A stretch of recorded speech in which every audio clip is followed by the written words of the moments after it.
Bestselling, episode 128. We're sorry we're late, man. We're sorry, everybody. It happens. Anthony's having some technical challenges on getting logged in. His password didn't work, and then I think he got logged out for 10 minutes, and he's working on getting in. So we were waiting, but we decided to go ahead and get started, and we'll get Anthony joining us as soon as he's able to. So, Carson, happy Wednesday, man. Welcome. The show must go on. Yes, Brandon, good to see you, my friend. Good to see you too. Good to see you too. Well, hey, you know what, Carson? I want to jump right in. I want to make sure that we've got a lot of people sign up this week. I want to make sure that we really get into offering value for everybody. As soon as Anthony comes on, everybody we'll let Anthony introduce himself again, and we'll start with Anthony. But Carson, you're a big name in sales as well, and you're working what 15, 20-hour days Not carrying the anymore. Not salesman anymore. bag. Because once you crack the code of modern B2B sales, you don't have to work all those hours. There you go. Yeah. Well, let's talk a little bit about cracking the code. I think one of the first questions we had, and in some ways this is a very trite, overdone question, but I still think there's a lot of value in it. Is how has buyers changed? How have buyers changed, and really what does that mean for sellers? I mean, they need us less. That's a great question. I mean, they're so armed now with data. They go so far down the path without a salesperson engaging that the way that they need us is different. I've adopted a saying that I really like leveraging with customer executives this year. And it's, really look, you can buy these solutions. And in my case, cloud or technology, you can buy them anywhere. The big differentiation is going to be the unique value, the unique relationships and resources that I can bring. And we can't take for granted the audience that we have. We've got to stand out amongst the noise. We've got to show up differently because their need for us looks different. They're also being Mhm. bombarded and just pelted with the pitch slaps and the messaging that's written by AI, and we've got to bring the humanity back. I mean, it's funny to me. I was having a conversation about this the other day, Brandon, because I know you and I both spend a lot of time really dissecting what does it take to get that meeting? What does it take to attract that buyer? And it's, picking up the phone can make all the difference in the world. Commenting on LinkedIn posts, because our buyers are people, and often they are also cultivating. If they're savvy, they're cultivating their own personal brand. So I made a post just this week about that, how I attracted a buyer who wouldn't give me the time of day with the old fashioned, hey, let's have a meeting because it'd be valuable to you in your role. But they did engage when I catered to what they cared about in their brand. So buyers, everything looks different from a buyer perspective. They have more intel than ever before. They can do more research than ever before. So their need for us looks different. And the things that we need to do to stand out and attract them to the table looks very different. That's how you can stand Mhm. out in this day and age. What are your thoughts, Brandon? I know you work with a lot of buyers that are also trying to create that relationship with their buyers. What are you seeing? Yeah, I think so. Thank you for that, Carson. And where my focus is on prospecting, Mm, and I've owned companies with call centers, and I loved cold calls when they worked well, when they were efficient, right. right? And they're not as efficient now because, as you said, buyers they're inundated with cold outreach. We can call them pitch slaps if we want, but they're really just inundated with cold outreach. And we all know it because we all have our own phones Yeah. and we're all getting inundated, whether you're, a B2B buyer or not, you're getting slammed by, maybe it's just B2C messages. But they're so inundated that what we tend to do as people right now is we go stop and we just stop responding to inbound messages, especially because we don't have to, Yeah. right? I think one of the things that I like for people to have that aha moment with is when we were cold out, we did more cold outreach. Let's go back 10 plus years ago. and cold outreach was much more effective, it wasn't because we were so good. It's because buyers didn't have as many alternatives for getting the information they needed. That's the only reason why we were more successful back then. Now that they have all the opportunities, if they need something, they could go search for it. Right? If they think of something, they could go talk to their network on LinkedIn. They could send an email to a bunch of friends. They could text a group chat of colleagues, people, and go, "Hey, we're looking for this. Who do you know? What do you recommend?" And because our human brains are designed to help us do things the most efficient way possible, that's what most buyers do now. And they don't need to go research 30 companies. If they could get two or three names from a few people they know and trust, there's their research, and off they go. So the question for us with companies is, from a content perspective, because content is the medium, it's the catalyst. From a content perspective, what are we doing to stay top of mind, to build that brand awareness, to build a reputation so that we stay top of mind, so that when they need us, they'll go, "Oh, yeah." And let me tell a quick story because it just happened today. I was meeting with a CEO of a company, very successful guy, multiple exits, multiple companies at the same time, and you know, mid to late 40s. And he said, "I'm so hesitant with this because I'm all business all the time. But," he goes, "I know I need to do this because buyers have changed. I need people to remember who I am." And as we were talking, I said, "Well, why are we talking here? Like, what was it about me that you invited me to come and sit and have a talk with you?" And he started laughing, and it was a little bit of a risk because I like to It was set a it up. dad joke. No, I wish. No, he said, he goes, "Gosh, Brandon, I can't remember 3, 4, 5 years ago, maybe." He's like, "I just remember this post. It was you and your daughter on a hiking trail.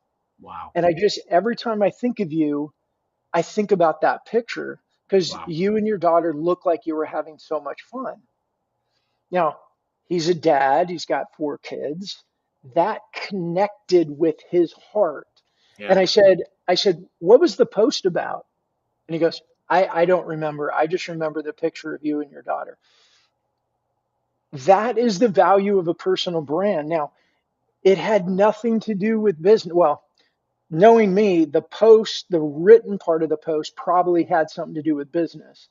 But I used the personal picture because I want to show humanity. And I know that our humanity is our uniqueifier. That's the way other human beings will remember us, will more likely remember us than if we just go, "Oh, here's my 3-step formula." And so that was intentional for me. And whether it was 3, 4, or 5 years ago, now I'm looking at bringing on a new customer because of that. I'm sure it's lots of other things, but that type of post, that type of content stood out in his mind. Yeah, I mean, look, we're always making deposits into kind of the well of brand. You never know what they're going to yield, and I couldn't agree more. And I think as salespeople, as leaders, as executives, we have to weigh what we can actually control. I mean, anytime the parameters change, because we just talked about how the landscape has shifted dramatically. Anytime the parameters change, it's up to us to kind of take a look at the new surroundings and figure out, okay, how do we navigate in this climate? What are the controllables? What can we control in this situation? And what I found a Yeah. lot of value in, especially working with customer executives, is how can I, going back to that differentiation of value, my organization, we have a lot of competitors, a lot of great competitors. You can buy these services from one of my competitors and probably be just fine. They can help you optimize costs. They probably have security baked in. But what's different is some of the very unique relationships and investments that I can make as a result. I had a meeting with an executive very recently, and one of the conversations that I had, because we were talking about different people internally that were executives that I could introduce them to, and to say, like, there were comments that were made like, "Wow, I didn't even know that these people existed or that we had access to them." And normally by default, you might not. But because I've been in this organization 11 years, I know these folks. I know what makes them tick. And a lot of the most internal selling that I do is internal, being able to align the goals of the customer with what unique value we have, being a conduit to my greater organization, and to say, I can put these folks together because at the end of the day, we want to serve your customers. My organization serves those customers in some way, shape, or form. You serve these customers. Let's join forces and figure out how do we 1 + 1 = 5 in this case, and really up level and elevate the ability to serve those constituents. And so that's where we are. I think it goes back to how we show up differently to meet these folks where they are and to get them thinking about collaboration in a way that is unique and is outside the box of anything that we've ever done. Outside the box has more of a place now, arguably, than likely ever before, because it's a differentiator. And that's why I think personal brand is even all the more important. I had a post that I made this week that was about something very similar, where there was that executive that was not taking the meeting, but there was another post. This is the post that I was referring to. There was another customer where customer wouldn't take the meeting, and I started looking into his profile and even just some of the things that he talked about that he cared about greatly. He was very proud of what he had built with his organization, the culture that they had, and the way that they served, in this case, a very specific industry. And so I started to think about, like, I'm not going to win this person over by just going in and saying the same old tried and true things that everybody else is saying about how we can offer consolidated services and help optimize your costs. No, it was, you're doing really transformational, game-changing, incredible work. I would love to help build community. And that's how I want to sum up this point. Is that, Brandon, you were talking about some of these things that we can do to really add value and stay top of mind for these customers and these executives. One of the things that we can do is build community around what they do. We can introduce them to and influence by proxy by introducing them to people that would be of immense value to them. And sometimes the best thing that I've ever done is put people together and then get the heck out of the way so that they can make the real magic happen. I've introduced industry executives, people that are very focused on certain components of industry, and they gotten out of the way, let magic happen. And they've come back and they've made purchases because they were influenced by that person that they now know and respect that's in their industry. They don't work for me or with me, but they were able to go forward on a path because I was able to put those folks together and build community and step aside. Yeah. Sorry, I was looking at the private chat. It looks like Anthony's joining. So hopefully we'll get that resolved here for everybody. Carson, I'm curious, I hear you. I mean, we're 128 episodes into Mastering Modern Selling. Wow. And I hear you say a lot, like, you bring executives together and you get out of the way. How, like that, I would think that is part of cracking the code of B2B sales. Like, one tactic is, if you can go help executives, especially those who are hard to reach, and I'm going to make some assumptions here, correct me on all the areas I'm wrong. You do some of your normal outreach, they're not responding. Then you go deeper and go, okay, what can I do? And maybe you're take a look at things on their profile, like the example you were just giving, and you learn some things. Go, wow, he's really proud about what they built. And then you look into, like, and I know they're all different, but in that case, you kind of like look into your network of people and go, who could I bring to them? Like, okay, they're at this level of this type of company. Who do I have in my network, or who do I have at a higher level in Microsoft? I mean, you've got that in your back pocket of executives at Microsoft that I could introduce to them that would bring value to them to get them to respond, and then feel like you're really taking care of them. You're not just there trying to hawk your software. The most Is that? Yeah, the most important the selling that I do is internal selling. It's getting people inside to care about my customers, Mhm. and how can I frame that up? And that's, frankly, that's the biggest value that I can bring folks. I am not a prototypical technology or cloud seller. I'm an old advertising sales guy, but I've been able to be successful because I've used LinkedIn outreach on steroids, and I've used social selling on steroids to create so many conversations and relationships, but also figure out my unique value prop. which is I can champion your cause. I don't take for granted that you already invest with me and or you have choices. I don't take any of those things for granted. So I value your time, but I can connect the dots in a valuable way to unlock investments and bring people Yeah. to the fold that are going to help amplify your business. That's often the biggest value that I can bring any organization, and that's not lost on me. And I think we all have to figure out what is our unique value prop. There may be other relationships, and we've talked on this show about it. I've introduced people to my competitors before because it was the right thing to do. I've got a colleague, an ex-colleague of mine who works at the competition. He'll take great care of you. Let me make that introduction. They know that they can come to me. I've earned the right to be that trusted advisor, and that's what we've got to seek to do. If you're going to crack the code of modern B2B, you've got to do things differently than old B2B, what it used to look like when the parameters were different. Yeah. An old B2B was pure outreach, asking for calls. And then that's why I hear a lot of, oh, our customers, they see us as trusted advisors. Like, okay, when do they start to see you as a trusted advisor?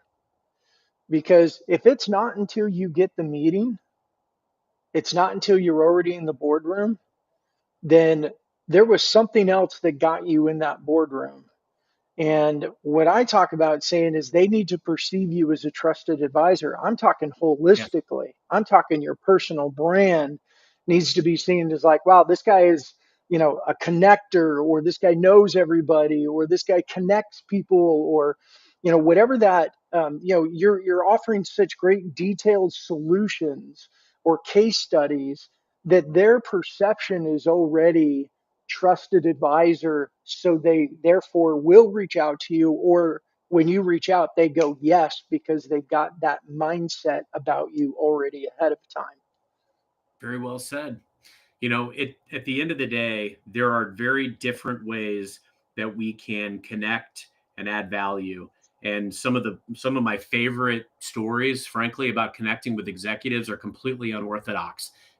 Commenting on their LinkedIn posts for 6 months until they got promoted to CEO, and then I took my shot and got the meeting, and everybody in that organization was shocked. Like, who in the world is this guy that somehow got a meeting with our new CEO?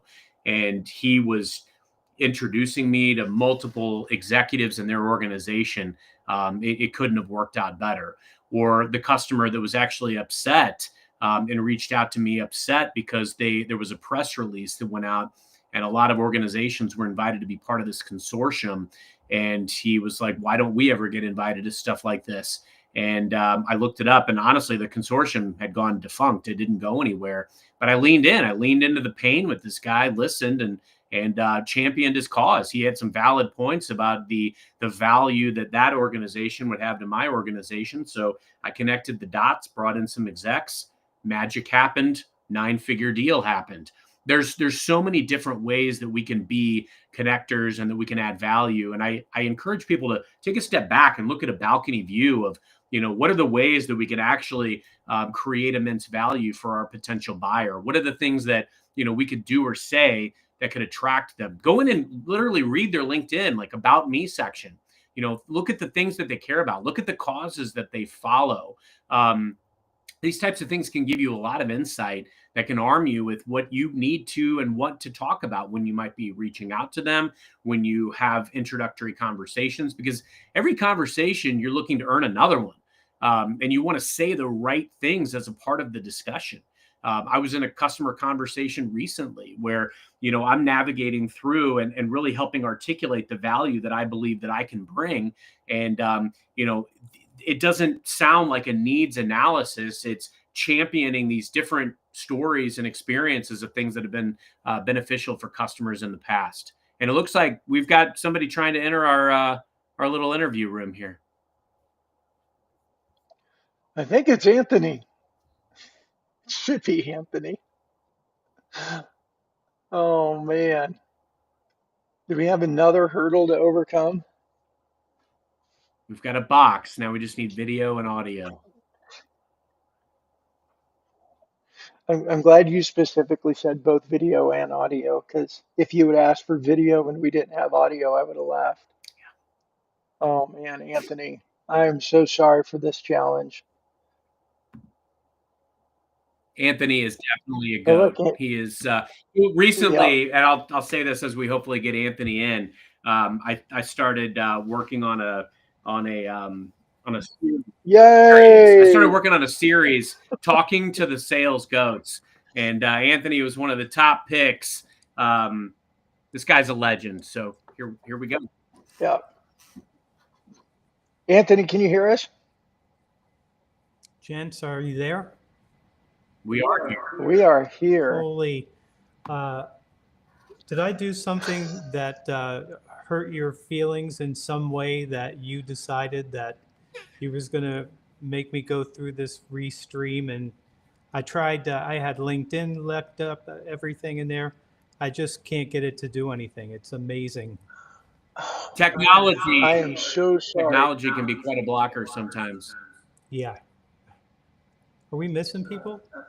That's Tom's missing today, but you were missing, and now you're here. I'm here. If you want to go, I can go.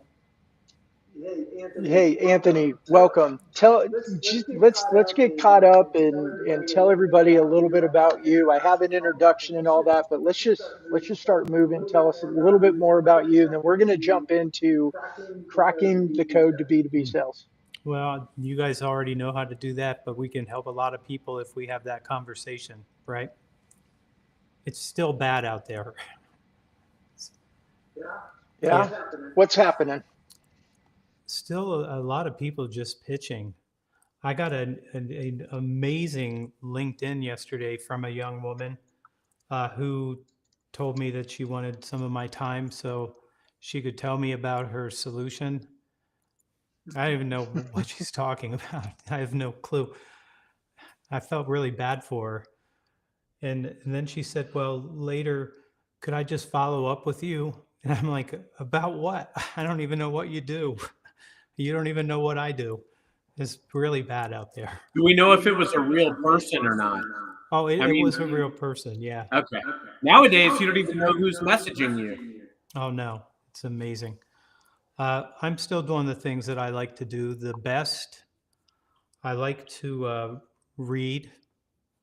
I like to write. I like to train. I like to have clients. I like selling. I like all of those things, so I do all that stuff. And we love it when you do all those things too. You're so good at them. And I am now a slimmer man than I was. I'm down. I lost 20 pounds so far. Wow. I was going to say, you look like a lean, mean selling machine. Yeah. Exercising every Good day. job. It's been good for me. Beautiful, man. Great to Good see for you. you. You look great. So Anthony, we kicked off. We titled this "Cracking the Code of Modern B2B Sales," and we know that you just said it. Most companies are still struggling. There's still just a lot of cold pitching, asking for time. How how have buyers changed, and what does that mean for sellers, and where are they lacking? I think that depending on what industry you're looking at, especially technology, if you're looking at technology, they believe that they don't need any help making the decision. I mean, the people that are tech people, they think they know everything. Is that right, Carson? Yes, it does. Yeah, that's what they Many are. of They them, think yes. what's that? Many of them, yes. Yes, many of them, yes. Mostly they think they have all the information that they need, and information isn't what they need. They need insights and they need experience, and they need someone who can guide them to a certain decision that they want to make and the results that they want from making that decision. And if you have clients like I do, it's funny. I was in Orlando a couple weeks ago and I had like 200 people I was training, and it was more like a workshop because you can't train like that way. It was a workshop. They called Beth, who works for me, and said, all this stuff works. We're actually getting deals. Well, that was the idea, right? That was it. And they were mostly like, they have something, it's you put it in concrete to make sure that there's no water leaking. Not sexy at all, but it has to be done. And they're like, this all works. Like, they people that like these conversations that we're having now. Yeah, that's what happens. If you don't talk about yourself, you don't talk about your clients, you don't talk about your solutions, you put that off, it's a lot easier. Yeah. Anthony, I want to jump into the. We got feedback too on our sound. I think it's on your speaker end. Yeah, I could do that. Let's see that better. Let's check. Yeah. Oh no. Let me see now. Okay. There. Here's what I'll do. I still get feedback. Well, Here's what I'll do. I'll move. Oh, you know what it is? It might be that this, you're getting this too. Let's see. Should be a little better now. Or okay. I can try to move it a little bit further back. Hopefully without losing. Well, the other thing we can do is, here's a quick question, and then I'll just let you We can all talk. take solace in the fact that great sellers do still have technical difficulties from time to time. It happens to us True. all. It does. There you go. Anthony, why don't you talk to us about the 4 levels of value in sales? Okay. So a little piece of content for me that it keeps coming up. Like, when people buy my books, they always buy that book, Eat Their Lunch. And I think it's the title that gets them. And it's as presented. So they tend to like it. What I was really seeing at that particular time is that there's this, what we calling, you're coming in from the left or you're coming in from the right. So that's how we think about this. If you're coming in from the left, you're starting with that conversation that you and I and Carson would know as why us. And there's still a lot of people that love the why us conversation, but their clients don't generally like that because they were hoping that they would have a better conversation about them, about their problems, their results, and those sort of things. So we still have a lot of that that's still in this. So what I noticed is that level 1 is just, you are totally a commodity. Like, nobody needs to talk to you. They could just transact with you because you don't really have anything to say. Level 2 is not much better because all they do is add on to how good their service is. Okay, fine. 3, we would call the solution. And that era has now been dead for, I'm going to say, I'm going on 15 years, something like that. Everybody's got a good solution. You can't talk about that. Everybody's solution's good, right? And what I noticed is that in staffing, which my family business is, nobody wanted to have those conversations. So I realized at one time, I was young too, I'm probably like 18 or 19, and I realized, why don't I just tell them about the outcomes that we're going to get them and how we're going to do that? And that was the whole conversation. So I would just figure out, no, they don't want temporary staffing.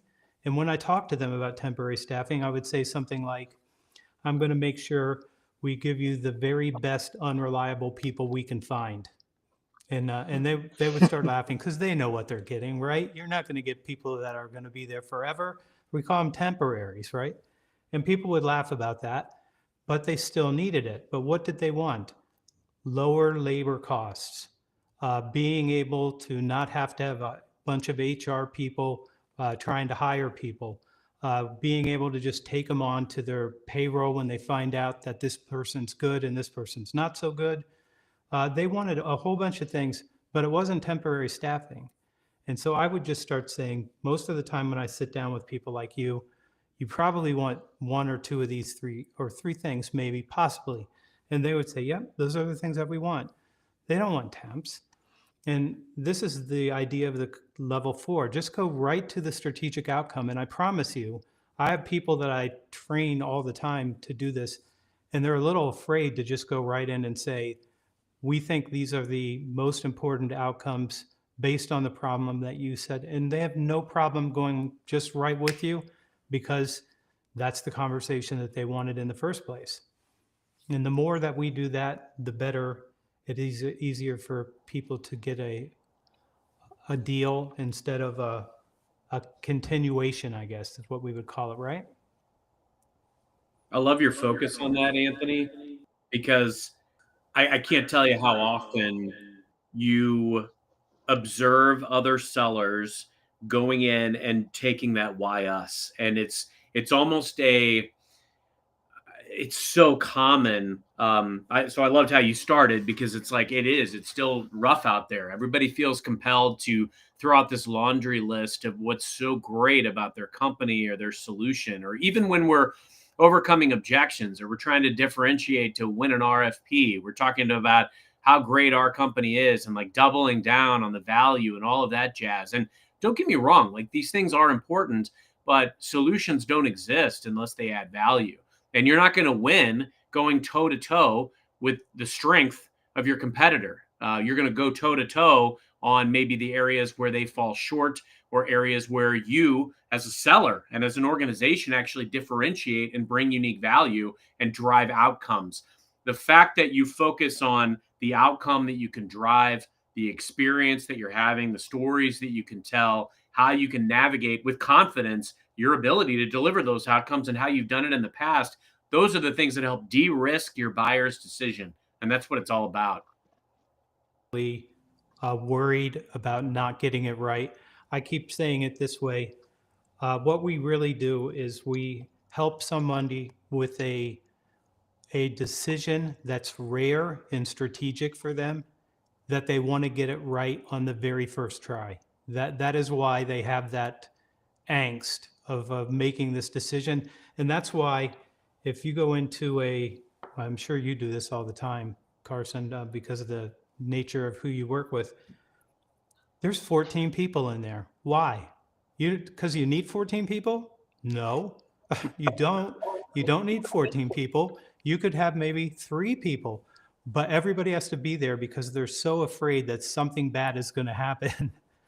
And that's still going on. I want to say something just about where we are. I have a younger sister. She's a year younger than I am. This last week, she signed a deal for $20 million annually. That's good, huh? I would say she says nothing. She says almost nothing. As a salesperson, she sits quietly. She lets them talk. Occasionally, she says something, and she goes back to being quiet. And they talk mostly to each other. If you've been in an issue with 14 people, they talk to each other more than they talk to us, right? Because they're trying to figure it out. Yeah. Earlier that year, I went in last year, and I did 7.5 with her because she asked me to go with her, and I said, I'd love to do that. I haven't done that in a long time. So 2.5 hours, 12 people talking to each other, not us. And then at the end, they said, we can't see you next week, but we want you to come back and spend 2.5 hours more with us next week. And I'm like, for $7.5 million? It's not that pretty easy, right? The answer is yes. And they made 2 phone calls to us for 30 minutes and said, we're signing it. So, and it's because of the conversation. So I am trying to tell everybody, the only thing that we do in selling, I got this mostly from my kids. They said, Dad, all you do is talk. Right. Because I don't want to work with my back. I would rather work with my brain and my mouth than doing something like labor, because I did that when I was a kid. I think all we have is a conversation. And I will ask you 2 gentlemen, have you ever won a deal without a conversation? Have you ever lost one without having a conversation? Actually, you know what? To be fair, I've had some scenarios where the revenue landed, a purchase was made, and I was able to go back and track it to something that we had put in place, like a webinar. I had a customer that made a big purchase last year, And the team and I kind of came together, and we were like, "Where'd this come from?" Nobody talked to this customer, and we looked back, but there was definitely work that needed to be done to connect with this buyer on the level where they needed to be met or wanted to be met. And I think that's the key. Before you hopped on, we were talking about how we meet today's buyer and how they want to be met. And we just so happened to have created our own homegrown webinar series. We created content that was relevant, and it was speaking to that individual at where they were in their buying cycle. It was arming them with intel. I like to say passively educating. And we looked, and they had attended every single one of these webinars that we had done. But it's very rare that I'm able to create a deal without talking to someone first. I think the better the conversations that we give them. When I was in Orlando, I was trying to teach these people. They know a lot of stuff, but they don't believe that they know a lot of stuff, but they do. I've had people, I was asking them, how long have you been here? 17 years. How could you not know everything that you need to know in 17 years? You have to. And I said, tell me what your clients don't know that they need to know, that if you could share that with them, how would that change the relationship that you have with them? And they're like, well, we don't know what we know. I'm like, and then one guy was in the back, he said, I've done 3,000 deals where they're all still good.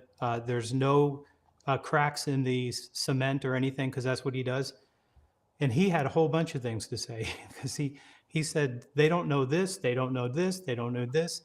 And I said, if you're not taking this down, you're doing yourself a bad thing to yourself. Like, you have to get in there and do that.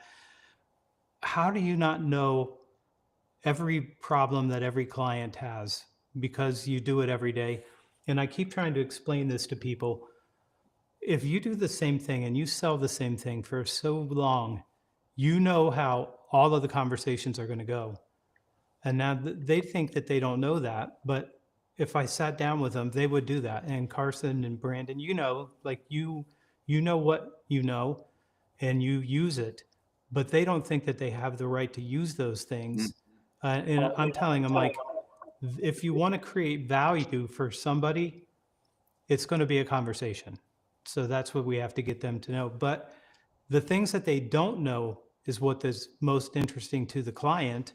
And they're looking for certainty, and they're looking for somebody to guide them through this, because that's what we've been doing for a long time. I have, anyway. At the buyer's journey, it's really not their journey. We lead them on that journey because they couldn't do it on their own. And I think that's what we're supposed to be doing. If you want to take care of people, that's how you do it. You give them your time. I wrote something down this week because of AI. You like AI? Love it. It's a good tool. But I was think in reading the this book future, called The AI Edge. Have you heard of that book? I heard some parts of it. Yeah. Here's what I would say about this. In the future, not the too far future, like pretty recent, you're going to have the decision to say, I'm going to have these bots and these agents doing this work, making these calls, doing these emails, writing all these marketing things. That's going to be happening. You will know if you are going to have a client if they sit down with you and you have a conversation with them. And I think that what we're at now is we're going to have these people, and I've already seen this starting. If they don't give you a person to sit down next to you and have that conversation and talk about that decision and how it needs to be made, what's going to need to be happening on both sides of these things. If you don't give a person, I'm going to tell you, everybody that I'm going to train is going to go wipe them up with that. If you want to do it with from a distance, I don't understand it. I just don't understand it. It doesn't make any sense to me. But I think that there's already my sister who got that deal. She has a pizza place right around from where she lives. It's like 5 minutes away. They keep sending the pizza to the one that's across totally across the city. And she went in and told them, like, every time I call, it's just AI. And I can't tell you, but I need you to send it to my house. It's like 5 minutes away. I thought that was crazy. I said, what'd you do? She said, I'm going to go find another pizza place that's going to deliver to me. And they have it it's all automated now. That's a small business. Like a small business, you want people coming in and you want to talk to them and you want to make them feel good, right? But it's not working that way. I mean, there's too much of the technology. I think There is that's so much of an effort Yeah. right now to reduce and minimize the cost of sale. And, I think sales a lot of times is like a pendulum. We go so far in this way, and then there's this pendulum swing the opposite way. We've spent a lot for cost of sale, perhaps as an organization. We have a lot of budget to travel. After the pandemic, we spent so much on travel, and we send people to go out and win deals. And I know a lot of our competing organizations have done very similar things. And I think that's the right thing to do. I mean, it shows that you really want to earn that business when you show up big. But now there's like this pendulum swing to go the other way and to say, hey, we're tightening the belts. There's, layoffs happening in places. And it's basically like, let's minimize the cost of sale to do more around signals and automation of places of the sales cycle up front. You've got to be very careful when you do that, because your competitor could be a startup that comes in and does it better than you and actually has live bodies to talk to these folks to win them over. And those are going to be the things that really win. You said something earlier too, Anthony, that really struck me. Like, I always chuckle when I walk into a situation and I see like 14, 15 people in a conversation from a sales team. Because I'm like thinking to myself, like, how much is being paid for this call to happen or this meeting to happen? The reality is sometimes it really. I had the same thing when I was with this company with 12 people sitting there. I'm like, these are all their senior leaders, and they're giving us 2.5 hours. How do you have time and money for this? Like, could you do it with 3? It was over. It was over a half a week's worth of hours. I'm going to stay with you. Sorry, Anthony. Go ahead. If you're going to keep talking and we're going to keep talking, I'll stay. But I feel like it's losing time, That's what it felt like for me. That was wrapped up early. Yeah, Anthony, I have a question. You were talking earlier about what do you know that your customers don't know? And you referenced a gentleman that sold concrete and he had 3,000 installs. And he's like, well, this and this and that. How do you coach people? I know I get, that the very tactical. A lot of people on our show, they like tactical. How do you coach them? So you come up with these questions or these things that your customers don't know. How do you lead people? How do they then lead that conversation with the buyer? I think the first thing that I would tell them to do is to say, what if you were sitting across from your client right now, what are the things that you know that they don't know? And if you've had to tell people these things because they don't really know it, because we do this daily, they buy occasionally, right? So they don't have the same experience that we have. So this is why I think experience and authority has to be part of this. I would tell people I actually have a bunch of worksheets I put them through, what they know. So I've got probably 4 or 5 pages for them to fill in. And then they feel really good that they have things that they now can go sit down with the client and talk about because they didn't think it was important enough or it wasn't going to be insightful enough. And it turns out it does. And I mean, that one I'm telling you about, the cement people, they're stunned that they can go and start teaching these clients the things that they don't know. And this is construction, like real construction. And they're finding out that it's helping them have better conversations with their clients. And I don't know any other way to say it. If you want to win a deal, you better have a really good conversation. You better create value, and you better have the right solution at the right time. And I'm not against a lot of the why us. All I think is that it's at the very end of the conversation that we have. I think it goes at the end, and then I'm going to say, I want to tell you how we're going to do this with you and how we're going to make sure it works. And then you can do the why us. But when you do it at the beginning, it's a pitch. When you do it at the end, it's a signing thing, right? If you do that. So I think it should go at the end. A lot of people like to put it at the front. I have no idea why. It doesn't make any sense there. You don't have anything to say about anything yet. You don't know enough. So I think that that's where we are.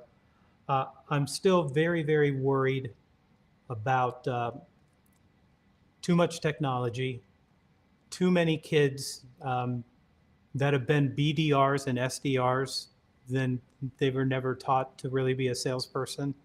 I think there's a bunch of those.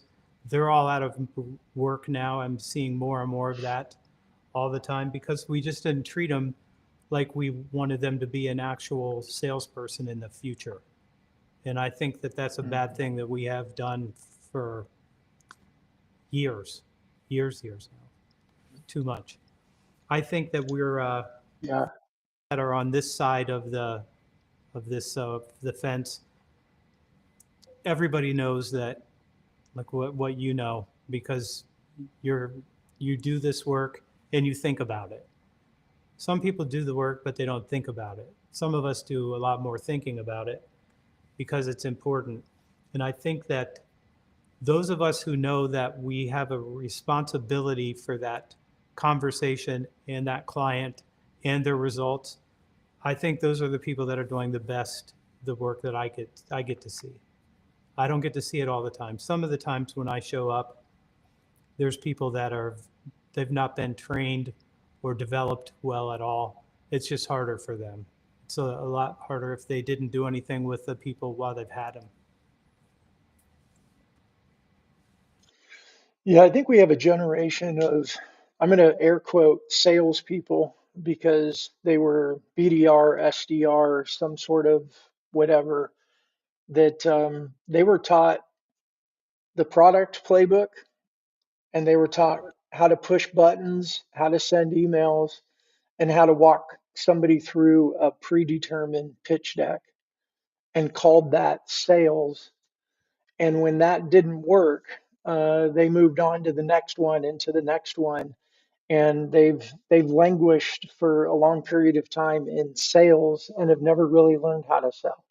Awful. It's just awful. I think that that's a responsibility of leadership and leaders. I'm going to say something about this because I'm going to start wrapping up a new offering for just sales leadership. That's it. Because I've got the Leading Growth book, and I'm going to put people through that. When I do it, they're very happy because they didn't really have any organization until I put it in there for them. And that you have to be organized. It's a hard job. It's a very hard job to do. Yeah. And you know why? I mean, the reason, one of the biggest reasons of being a sales leader is so challenging is because of how people react and respond to pressure. And I always like to say, like it was on the Netflix documentary, The Coach's Playbook, Doc Rivers says pressure is a privilege. And it's true because you're in a situation where you have this pressure. But if your leadership is ineffective and they're reacting and responding to pressure in a way that causes them to micromanage or to come down on people or to lose focus or to play this game of follow the bouncing ball, this week, this quarter, we're going to focus on this. Oh, wait a minute. Now we're going to go over here. Unfortunately, that's the state of a lot of sales management. And frankly, the only reason that I've ever been successful as a seller is because I've done literally everything practically the opposite of what I've seen a lot of sellers do when they've failed or been average. The reason that I've been successful as a sales leader has been because I've always tried to be the leader that I wanted or had the great leaders that I had when I was an individual contributor. How do I shine a light on how to stay focused, how to develop discipline around your schedule and what you actually need to focus on at any given moment? I try to take work off my team's plate. I make sure the flack and the BS doesn't hit them. I'll take it. I want to insulate them and I want to keep them focused, but I can be that layer. And a lot of that pressure, it doesn't bother me. It rolls off my back. I had a great manager in Los Angeles when I was playing music, and I had hair down to my waist, and I was playing music in LA, which was quite a good time, by the way.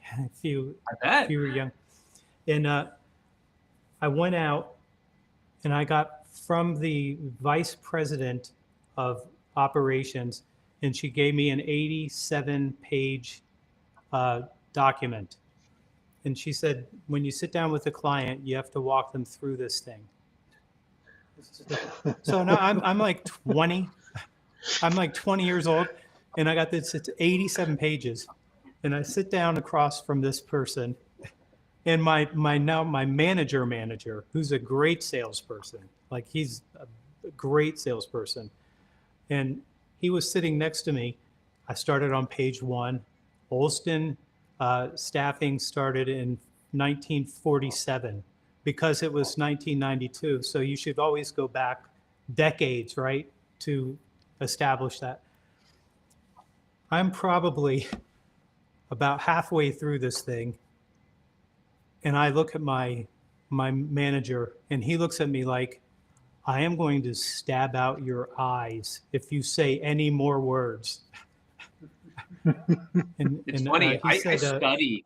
I go back and I think about my career, and I've always tried to study like what works, what doesn't.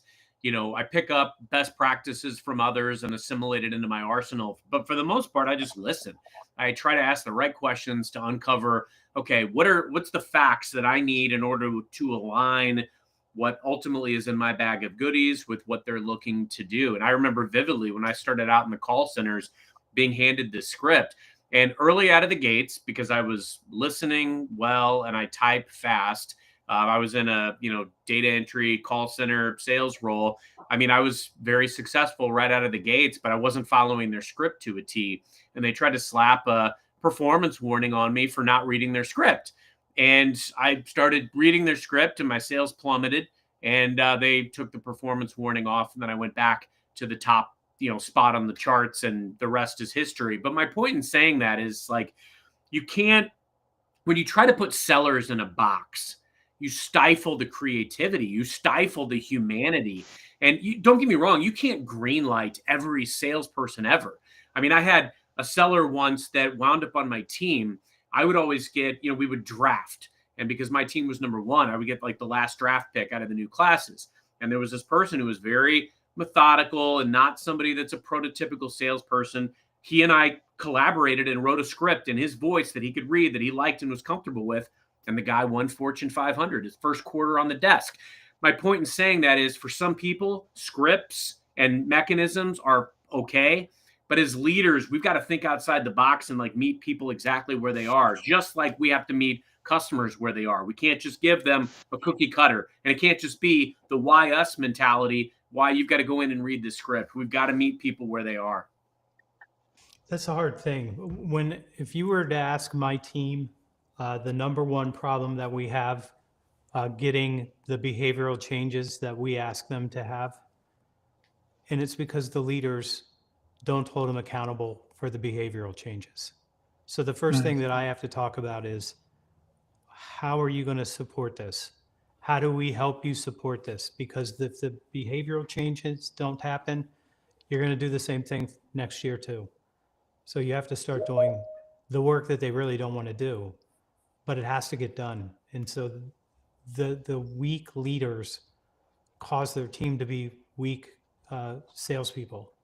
And the only way to get that done is for leaders to hold them accountable and develop them, coach them, give them training, go out with them. That's the hardest thing too. That's another thing I'm unhappy about. There's no more sales floors. There just aren't any. If I've got a couple in Columbus, and it's amazing to walk in there. All they do is talk. So the tall people will stand up first, and they'll start talking on the phone so that everybody can hear them because they want them to be heard. And then they do role plays, and they're all so good with the language because they've taken it from all the people who are really good at it, and it makes it super easy for them Mhm. because they've got somebody that they're listening to, and that person is successful, they're outgoing, not afraid. And then at that same sales floor, it's about, I don't know, 5 miles that way, somebody will get a phone call from a client and they'll run into a closet and shut the door. Yeah. And I'm like, she's not going to be here long. If One she's of one of running my away from, favorite memories ever in the call center was back when I led the division, and I would walk around and these people would try to flag me down, and I'd stand up and people would stop dialing. They wanted to hear me on the phone with these people when I ran the center. And this actually goes directly into Dominique's question, because the key thing is, as a leader, you got to dive in with them. And in fact, I often like to say, if you don't sit in the pain with your customers, they're not going to walk in the sun with you either. And so, like right now, we've got a lot of customers that are, they're impacted by things that are happening in the world, and they're, making changes in their organization. I tell my team, add me to every one of these conversations. Let's lean in. Let's see where we can help. Because if no better time to earn a great relationship with someone or get a conversation with somebody who may not normally talk to you than when things are ambiguous or uncertain, and they can talk to somebody who has been in these situations before, who has navigated these waters before, who can confidently step in and help. And so, to Dominique's question, how can leaders hold team accountable when they don't lead from the front? You can't. You have to be able and willing to do the things that you're asking your team to do. I would stand up and I'd be on the phone and I would close these deals down and have the whole call center staring at me while I was doing it. You know, you're also going to get better at this by doing it, by getting those at bats, by throwing yourself into these conversations, by tinkering with what could add value and litmus testing these ideas with customers. Would it be valuable if I introduce you to our, chief officer of blank? Would that be valuable? If it is, awesome. Let's do it. If it's not, let's look for other ways. And I'm not always going to be able to add value for everybody, but I will absolutely look for ways every time. make more That's leaders. good. Yeah. Hey, Anthony, I want to be sensitive. I know you had a hard time logging in today, and I apologize for that. But we told you we were going to go to 4:30. It's 4:30 Eastern, and so I want to wrap us up. But Anthony, can To see you you can you guys again. summarize Go what's ahead. that? Go ahead. Would you give a little bit of a summary? We've got sales leaders, we have CEOs, we have frontline sales producers. Could you just give kind of a summary of like, I mean, I know we've talked about it for, 40 plus minutes here. Um, but what's as a goat in the industry, as a guy that's seen a lot, you understand the challenge and pains that companies are dealing with right now. What's kind of your last summary statement, charge, either motivation, encouragement, or kick in the butt for everybody listening today? Encouragement. I think that's the right thing to do if you have anybody on a team with you. I think that's the right thing to do. Here's what I would say. I would take as much time as you can, whether you're a CEO, a sales manager, or a salesperson, and start breaking down how their decisions are made when they go out and sit across from clients. What seems to be important to those people, what they are nervous about, all these things. All you have to do is capture it. If you capture it and you sit down and you have meetings about, okay, what part of this are you getting stuck in with this decision making? I think anything that we can do to help them is better. I have a team. I have 3 teams. Um, 2 of them are staffing. One is 85% win rate. Not bad. I have people that send me things saying we could help you get even better, and I'm like, better than 85%? Like, what am I going to do to these people? Like, they're winning $7.5 million deals like that. What are you going to do? I think that that's one of the things that we should be thinking about. The other thing is I think that we have to do better, and we have to spend more time with our clients. I think this idea We need to go faster. We need velocity. Why do you need velocity? You don't need a velocity. You need to win. It's not you went through the whole process as fast as you could. Great. Okay. Did you win? No, you lost. Just win. I mean, that's what Carson. I know you do that, right? That's Would right.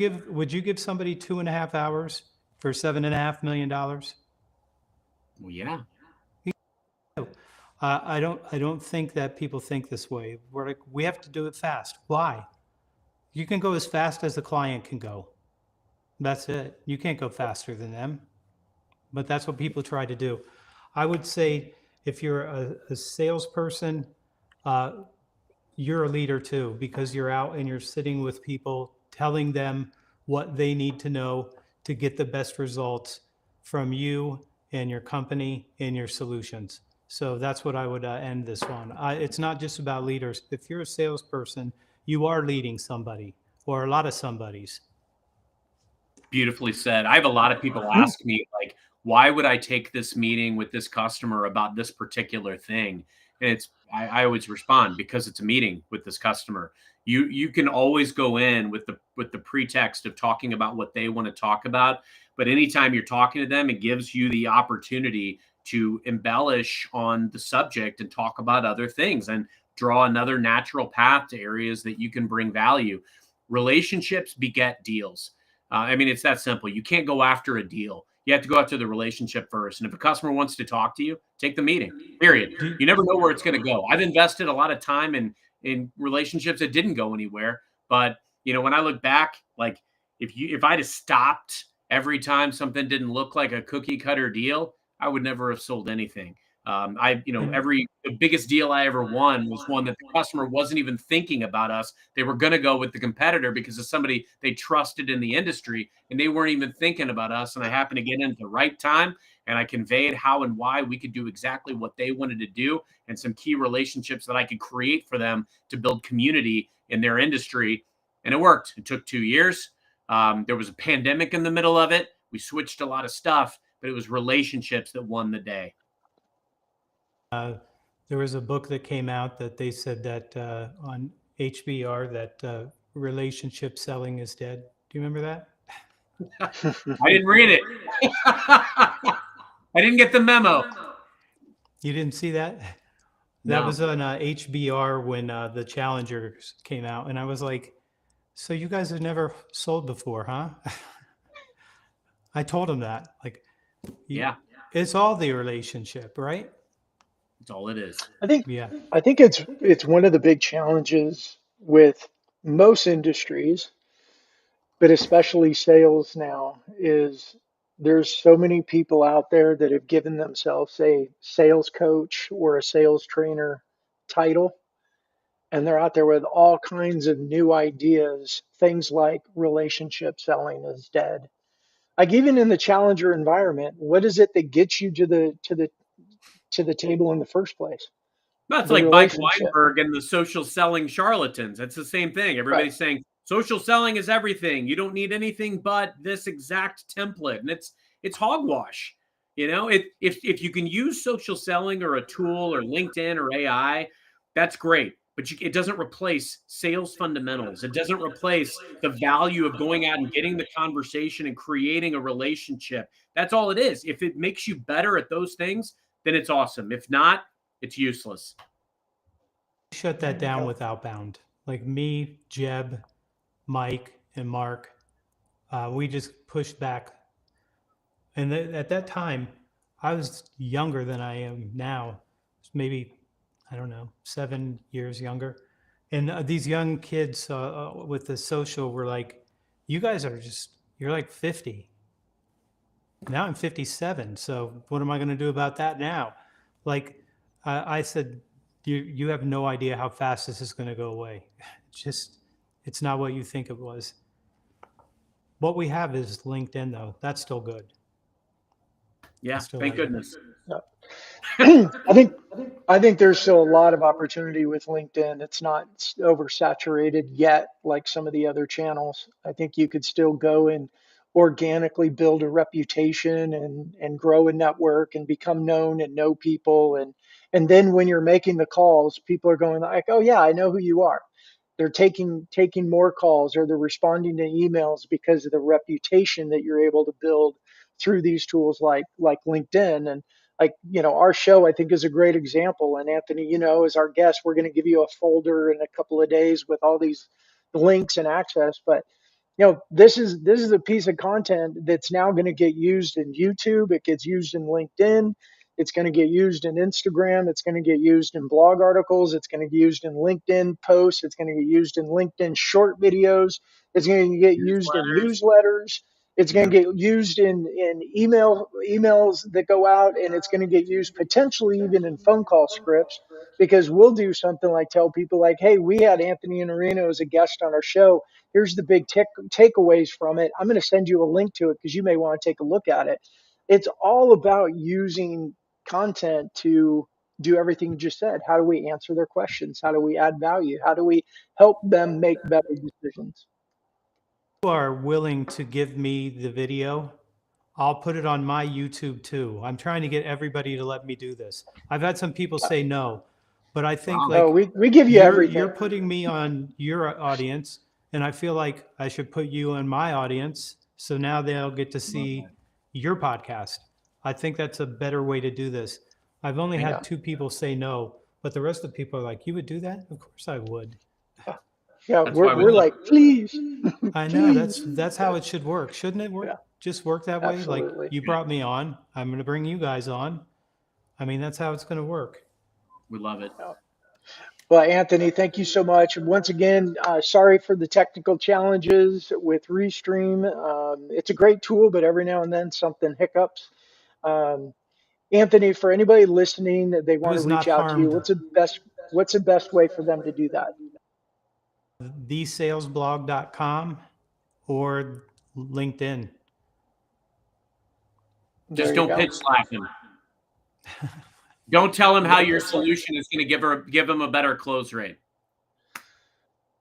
Yeah, I would never imagine somebody having the courage to go tell Anthony that he's going to help him increase his close rate. But all right, God bless him. 85. All right. And then the other one, though, I have to tell you, is a very, very small number of wins. So I have to get that moving in the right direction. Young people. One guy finally got 10 good deals, like all 10, one company, but he got 10 good deals. So he's going to live another day. There you go. Good That's what Yeah. we're all after in sales Yep. warriors. Thanks for having me. I Anthony, appreciate thank it. you again. We'll have you Don't back on another time for me sure. on this. I was not harmed by waiting here. It wasn't a big deal. This is my loft. It's where I do all my training and our webinars. So it's comfortable here. Beautiful. Yeah. Thanks, Anthony. Thank you, Jess. Carson, you want to wrap us up? Anthony, thanks so much, man. It's always such a pleasure to see you, learn from you. Thanks for sharing with us and with our audience. Thanks, everybody, for joining. And until next time, happy modern selling.